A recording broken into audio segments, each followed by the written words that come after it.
Hello everyone, আসসালামু আলাইকুম। বরাবরের মতো আবারও নতুন একটি ভিডিও নিয়ে চলে আসলাম। কাছে এবং দূরে যে যেখান থেকে আমার ভিডিওটি দেখছেন, আশা করছি সবাই ভালো আছেন। আমরা আল্লাহর রহমতে আলহামদুলিল্লাহ ভালো আছি। সবার সুস্থতা কামনায় আমি আমার আজকের ভিডিওটি শুরু করছি।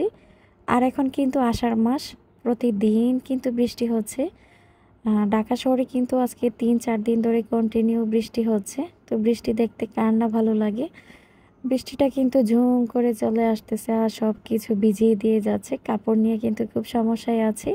২ বারান্দা জুড়ে কাপড় নেড়েও কিন্তু কুল পাচ্ছি না। তার মধ্যে কিন্তু সিঁড়ির মধ্যে দড়ি বেঁধে কাপড় ঝুলিয়ে এসেছি। তার মধ্যে কিন্তু বাসায় বাজার নিয়ে চলে এসেছে। তো অনেকগুলো মাছ কিনেছে। আমি কিভাবে মাছ রাখি ফ্রিজে আপনাদের সাথে একটু শেয়ার করছি। তো খালা কিন্তু সবগুলো মাছ কেটেছে। তো আমি পাবদা মাছগুলো একটা বক্সে করে রেখে দিলাম। এখন আমি বক্সে করে রাখতেছি কিছুদিন ধরে, কারণ কুরবানির মাংস কিন্তু ফ্রিজ ভর্তি। আমি যদি পলিথিন করে রেখে দিই, দেখা যায় কি মাংস আর মাছ সব একসাথে মিলে যায়। সেই জন্য একটু বক্সে করে রাখছি। যখন মাছ খোলার প্রয়োজন হয় তখন কিন্তু বক্সটা খুলে নিলেই হবে। আর মাংস আর মাছ একসাথে রাখতে কিন্তু খুঁজে পেতে সমস্যা হয়। আর এই যে এখানে কিন্তু রূপচাঁদা মাছ নিয়ে এসেছে, শিং মাছ আর হচ্ছে পাবদা মাছ। তো শিং মাছগুলোকে যতটুকু প্রয়োজন আমি ৩ পিস করে রাখছি। তো ৩ পিস করে রাখলেই কিন্তু হয়ে যাবে। শিং মাছগুলো খুবই বড় বড়, তো কম করেই রাখলাম। এই যে এখন কিন্তু বক্সে করে আমি ডিপ ফ্রিজে রেখে দিচ্ছি। আমার বাসায় কিন্তু মেহমান আসবে, তো মেহমান আসার আগে কিন্তু সমস্ত কাজগুলো গুছিয়ে নিচ্ছি। আর এই যে রূপচাঁদা মাছগুলো দেখছেন, সেগুলো কিন্তু মেহমানের জন্য রান্না করব। আমি কিন্তু বাজার থেকে ডাইরেক্ট মাছ এনে কখনোই রান্না করি না। যখনই রান্না করতে যাই মাছের পিসগুলো কেমন জানে ভেঙে যায়। তো আমার কাছে মনে হয় ৫-৬ ঘন্টার জন্য হলেও মাছগুলো যদি ফ্রিজে রাখি তাহলে বাজার সময় পিসগুলো খুব সুন্দর সুন্দর থাকে আর ভেঙে যাওয়ার চান্স থাকে না। তো আপনারা কিন্তু এই টিপসটা ফলো করতে পারেন। তো মেহমান আসার আগে কিন্তু আর যাই হোক ঘর দুয়ারটা সুন্দর করে গুছানো থাকতে হবে। যদিও আমার বাসা আমি সব সময় গুছিয়ে রাখি, তারপরেও কিন্তু মেহমান আসলে একটু আলাদা পরিশ্রম করতে হয়। গুছানো বাসাটাকেও কিন্তু সুন্দর করে গুছাতে হয়। তো বেডশিটটা চেঞ্জ করে কিন্তু অন্যান্য যে কাজগুলো আছে সেগুলো আমি করে নিচ্ছি। তো ঘরদুয়ার গুছানো হলেই কিন্তু চলে যাব রান্নাবান্নার কাজে। তো সমস্ত কাজ কিভাবে আমি ২ ঘন্টা সময়ের ভিতরে করি বা করার চেষ্টা করছি, সেটাই কিন্তু আজকের ভিডিওতে আপনাদের কাছে শেয়ার করছি। আর এই পর্যায়ে আমার ভিডিওটা যারা দেখছেন, আপনাদের কাছে ছোট্ট করে একটা রিকোয়েস্ট করে নিচ্ছি। যদি আমার ভিডিওটি আপনাদের কাছে ভালো লাগে তাহলে প্লিজ ভিডিওটিতে একটা লাইক দিবেন। আর ভিডিওটি দেখতে দেখতে যদি ভিডিওর কোনো অংশ একটু হলেও ভালো লেগে যায় তাহলে প্লিজ আমার চ্যানেলটা সাবস্ক্রাইব করে পাশে থাকা বেল আইকনটি ক্লিক করে দিবেন। আমি যদি কোনো নতুন ভিডিও আপলোড করি সাথে সাথে আপনাদের কাছে নোটিফিকেশন চলে যাবে। আর আপনারা কিন্তু সময় সুযোগ করে সব কিছু দেখে নিতে পারবেন। আর ইতিমধ্যে আমার চ্যানেলটা যারা সাবস্ক্রাইব করে ভালোবেসে পাশে থেকে গেছেন তাদের জন্য রয়েছে মন থেকে অনেক অনেক ভালোবাসা আর দোয়া।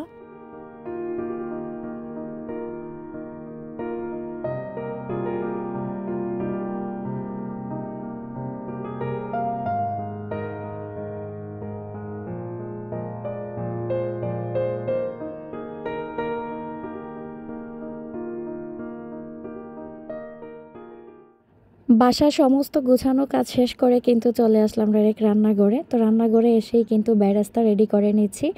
আমার কাছে মনে হয় যে বেরেস্তাটা আগে রেডি করে নিলে রান্নাটা একটু তাড়াতাড়ি হয়ে যায়। তো মাংস আর এগুলো রেডি করতে করতে কিন্তু চুলায় বেরেস্তাটা বসিয়ে দিয়েছিলাম, সেটা হয়ে গেছে। আর এখন কিন্তু গরুর মাংসটাকে বসিয়ে দিচ্ছি। আর আমি কিন্তু সব সময় গরুর মাংস এভাবে হাতে মাখিয়ে রান্না করি। আমার কাছে মনে হয় এভাবে হাতে মেখে গরুর মাংস রান্না করলে বেশি মজা হয়। তো উপকরণ হিসাবে কিন্তু বেশি করে পেঁয়াজ কুচি দিয়ে দিলাম আর দিয়ে দিলাম আদা রসুনের পেস্ট। তারপরে কিন্তু যে গুঁড়া মশলাগুলো আছে সেগুলো একটু বেশি বেশি করে দিয়ে দিচ্ছি। মশলাটা একটু বেশি হলে গরুর মাংসটা খেতেও ভালো লাগে। তো হলুদের ফাঁকি, তারপর মরিচের ফাঁকি, ধনিয়ার ফাঁকি, জিরার ফাঁকি, পরিমাণ মতো লবণ এগুলো কিন্তু দিয়ে দিলাম। সাথে কিন্তু একটু পেঁয়াজের বেরেস্তাও দিয়েছি। আর গরম মশলা দিয়ে কিন্তু এখন পরিমাণ মতো তেল দিয়ে সুন্দর করে মাখিয়ে নিচ্ছি। আর মাখানোটা যত বেশি ভালো হবে মাংসটা কিন্তু খেতে বেশি টেস্টি হবে।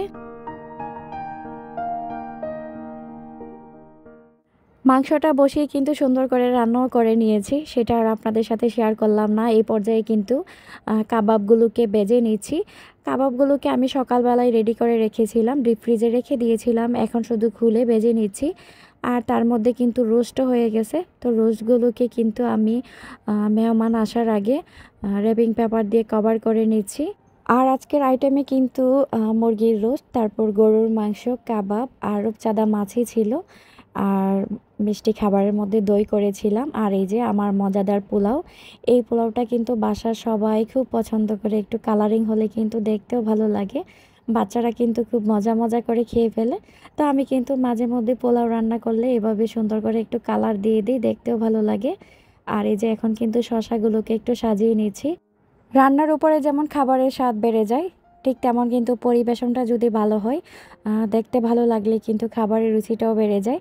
এখন কিন্তু আমি শরবতটা বোতলে ঢুকিয়ে নিয়েছি। তো আমার হাজব্যান্ড শরবতটা বানিয়েছে, ও নামাজ পড়তে গেছে। তো নামাজে যাওয়ার আগে শরবতটা বানিয়ে দিয়ে গিয়েছিল।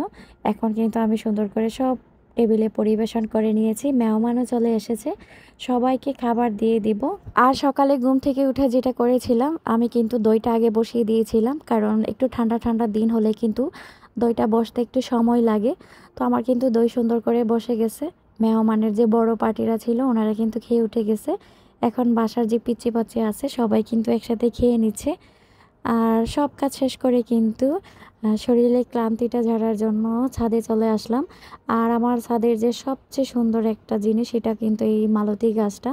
এটা কিন্তু আমার বাসার নিচ থেকে একদম 4 তলা পর্যন্ত উঠে এসেছে। তো 2টা ডাল বের হয়েছে। এখন কিন্তু মাশাল্লাহ মালতী গাছটাতে অনেক সুন্দর ফুল এসেছে, একদম পুরো গাছে কিন্তু ফুলে ভরে গেছে। তো ভাবলাম এসেছি যখন একটু ভিডিও করি। সবাই মিলে ছাদে আসলে কিন্তু আলাদা একটা শান্তি লাগে। এই যে আমাদের বাসার ছোট্ট ছোট্ট সদস্যগুলো, তো আমি ছাদে আসার সময় মিষ্টি নিয়ে এসেছিলাম, মেহমান যে মিষ্টি এনেছিল। তো সবাই মিলে মিশে কিন্তু মিষ্টিটা খেয়ে নিচ্ছে। আমার মেয়েকে তো সবাই চিনেন, আয়েশা মনি। তো আয়েশা মনির এক বান্ধবী, ও আমাদের বাসার 4 তলার ভাড়াটিয়ার মেয়ে। ওরা মনে হয় 13 দিনের ছোট বড়। ছাদে গেলে কিন্তু দুইজনে খুব সুন্দর করে খেলা করে। কথা বলতে বলতে কিন্তু একটা বিমান এসে ল্যান্ড করছে। তো ভাবলাম এটাও আপনাদের সাথে একটু শেয়ার করি।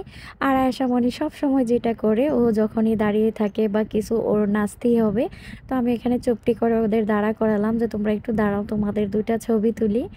এই যে ছবি তুলে নিয়েছি। আমি বললাম যে ছবি তোলা শেষ, ওরা কিন্তু একটু নাচ শুরু করে দিয়েছে। মেহমান যাওয়ার পরপরই কিন্তু খালা সব থালা বাসন ধুয়েই রেখে গেছিলো। তো রান্নাঘরটা কেমন জানে মনে হয় থালা বাসনে ভরে গেল, সেই জন্য ভাবলাম যে ডাইনিং টেবিলের উপরে একটা কাপড় বিছিয়ে এভাবে রেখে দিই, পানিটাও ঝরে যাবে।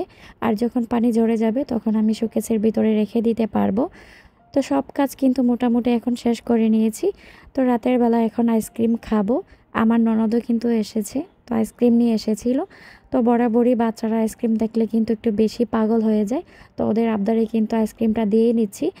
আর আইসক্রিমটা কিন্তু খোলার সাথে সাথে কী যে একটা অবস্থা, গলে যাচ্ছিল, আমি দিতেই পারছিলাম না।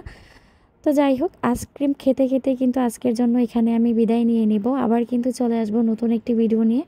আপনাদের কাছে আমার ভিডিওটি কেমন লেগেছে তা কিন্তু অবশ্যই কমেন্ট করে জানাবেন। আপনারা সবাই ভালো থাকবেন, আমিও আমার পরিবারের জন্য সবাই দোয়া করবেন। আল্লাহ হাফিজ।